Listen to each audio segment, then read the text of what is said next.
The SEC championship between 3-loss LSU and undefeated Georgia. 4 o'clock Eastern time kickoff on CBS. Total of 51 in this one. Line is Georgia 17.5 as a favorite for the Dogs, but that number is starting to disappear as we record here on Wednesday morning. There is an 18 at PointsBet. There is an 18.5 with low juice at FanDuel Sportsbook. Can't say I'm surprised, Brett, but it's a big number for Georgia, and we're going to see that every game they play the rest of the season. Yeah, it was interesting. Earlier in the week, it actually came down to 16.5, and the second it hit 16.5, that sucker took off, and I don't think it's looking back. So if you can find that 16.5 again, the market is telling you, take that number with Georgia, but I don't know if we're going to see it again because, like you said, 18.5, we're relying on a lot of market movement to come back.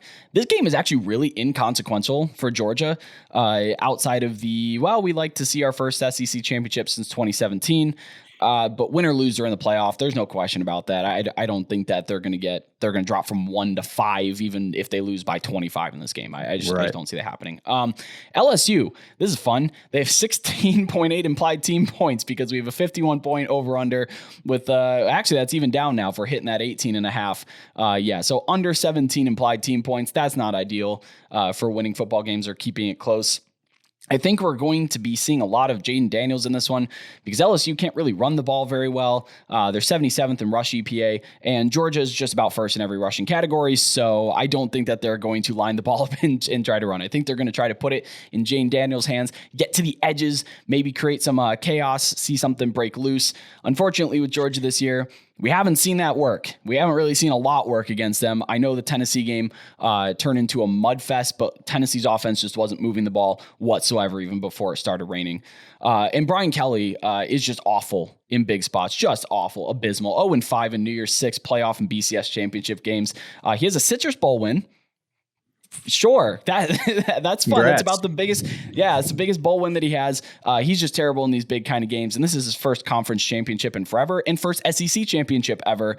I don't like the coaching spot here. I kind of feel like he's going to absolutely melt in this spot, and I'm not betting on that. I absolutely wouldn't bet LSU to cover this point total or point spread unless we get up over 3 touchdowns, just because of. I've seen Brian Kelly with my 2 eyes get blown out in these exact spots. And I know Georgia doesn't have a ton to play for. Conference championship, pretty nice spot there. But I also don't like laying big numbers in championship spots just as kind of a personal thing because you get the best out of every team.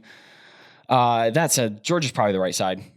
Wait for 16.5 if you can. I don't think that that's going to come back down based on what we see.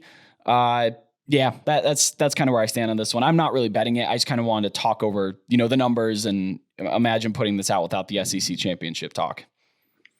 Personally, I was shocked that Brian Kelly lost to Texas A&M last week when he still had a shot to make the college football playoff. I mean, totally out of character, Brett. Totally out of character. Yeah. It was more so out of character for a Texas A&M team that's like completely out of everything and has completely phoned it in. They've got their tickets booked to wherever they're going in the offseason.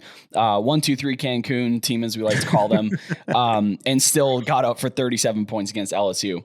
The fact that reality exists is the very reason why I will not bet LSU if someone else hands me $100 and says, go bet anything you want. I'm not betting LSU. No.